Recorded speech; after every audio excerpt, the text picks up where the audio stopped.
ఖచ్చితంగా ఉంటదండి. అంటే ఇవాళ గ్లోబల్ విలేజ్ లాగా అయిపోయినాక ఎక్కడ ఏం జరిగినా అది ప్రపంచవ్యాప్తంగా ప్రభావం అనేది చూపిస్తుంది. అయితే ఇప్పుడు ఇరాన్ మీద యుద్ధ మేఘాలు కమ్ముకుంటున్నాయి. ఎందుకంటే అమెరికా షిప్పులు గానీ, వార్ షిప్పులు గానీ, ఎయిర్ క్రాఫ్ట్‌లు గానీ, హెలికాప్టర్లు గానీ మొత్తం అరేబియా సీలో ఇరాన్‌ని కమ్ముకుంటూ ఇరాన్‌కి దగ్గరగా వస్తున్నాయన్నమాట. అమెరికాకి ఏందంటే ప్రపంచవ్యాప్తంగా 750 చోట్ల మిలిటరీ బేసెస్‌లున్నాయి. ఒక్క గల్ఫ్ దేశాల్లోనే 19 చోట్ల మిలిటరీ బేసెస్‌లున్నాయి. అంటే ఇరాన్‌కు చుట్టుపక్కల ఉన్న ఖతార్ కావచ్చు, యూఏఈ కావచ్చు, సౌదీ అరేబియా కావచ్చు, ఈ జోర్డాన్ కావచ్చు, ఈ దేశాలన్నిటిలో కూడా వాళ్ళ స్థావరాలు ఉన్నాయన్నమాట. ఆల్రెడీ అమెరికా స్థావరాలు ఉన్నాయి. ఇప్పుడేందంటే ఖతారు పక్కనే ఉంటుంది. ఖతార్‌లో ఉదయిద్ ఎయిర్ బేస్ అని అక్కడికి, అట్లాగే అరేబియన్ సీ ఉంటుంది ఇరాన్ పక్కన. అరేబియన్ సీలోకి అమెరికా వార్ ట్యాంకర్సు, సబ్మెరైన్సు, ముఖ్యంగా అబ్రహాం లింకన్ అనేది ఒక పెద్ద ట్యాంకర్ అనమాట. అది అరేబియా సముద్రంలోకి ఎంటర్ అయ్యి ఇరాన్ వాటర్స్ అంటారు. ఇరాన్ వాటర్స్లోకి కూడా వచ్చేసింది అది. అంటే మామూలుగా ప్రతి దేశానికి కూడా సావరిన్ వాటర్స్ అని ఉంటుంది. ఆ వాటర్లో వాళ్ళ భాగం ఉంటుంది అనమాట. ఆ వాటర్స్లోకి వాళ్ళ పర్మిషన్ లేకుండా ఎంటర్ కాకూడదు.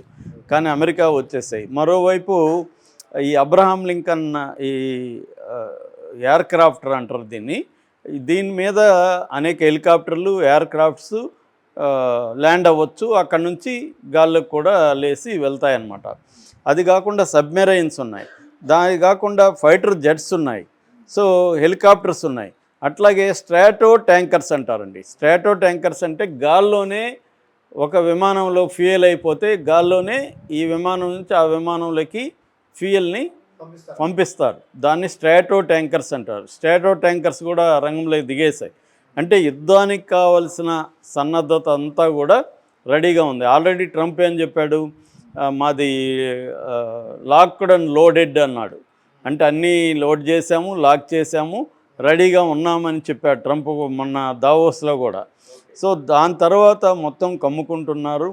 ఇప్పటి వరకు ఏంటంటే యుద్ధం రాదేమో అని నమ్మకంలో ఉన్నారు. దీనికి కారణం ఏంటంటే గల్ఫ్ కంట్రీస్ వ్యతిరేకించడం.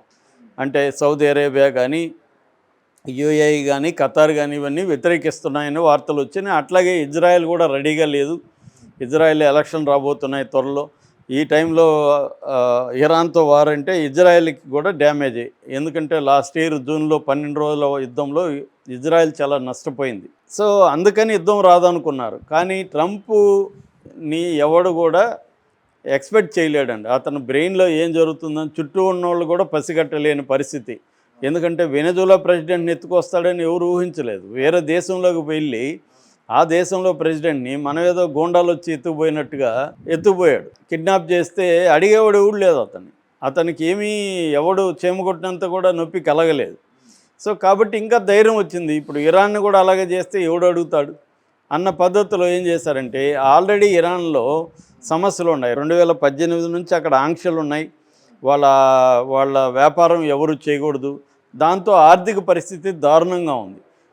మనకి మామూలుగా 4-5% ఇన్ఫ్లేషన్ ఉంటేనే రేట్లు భరించలేకపోతున్నాం. వాళ్ళకి 40-60% ఇన్ఫ్లేషన్ ద్రవ్యోల్బణం ఉంది. 70-80% రేట్లు పెరిగిపోయినాయి. చాలామంది వ్యాపారస్తులు షాపులు క్లోజ్ చేసేసారు అమ్మలేక. మనం ఇప్పుడు మన డాలర్కి 90 రూపాయలు దాటితేనే మనం చర్చించుకుంటున్నాం రూపాయి విలువ పడిపోయిందని. వాళ్ళ ఇరాన్ రియాల్ అంటారు. రియాల్ ఎంత తెలుసా? ఒక డాలర్కి 14 లక్షల రియాల్ అండి. అసలు ఊహించలేం మనం. 14 లక్షల రియాలు తీసుకెళ్తే $1 ఇస్తారు. అంత దారుణమైన కరెన్సీ పడిపోయింది. దాని తర్వాత ఇప్పుడు కొత్తగా ఇంకొక 25% వేశారు. ఇరాన్తో ఎవరు వ్యాపారం చేసినా వాళ్ళ మీద 25% తారిపేస్తామని. సో దీంతో వాళ్ళ ఎకనామిక్ కుదేలైపోయింది.